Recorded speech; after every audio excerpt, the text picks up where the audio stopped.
Hi, I'm Spencer. It can get really frustrating when you need to be somewhere and your car won't start.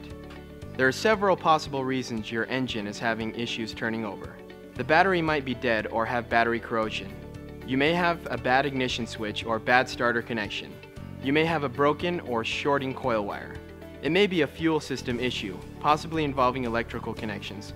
Other fuel issues include a clogged fuel filter or an issue with your fuel pump and relay. You might have a loose starter, faulty cold start valve, bad injectors, chipped flywheel or ring gear, or bad engine control unit or mass airflow sensor.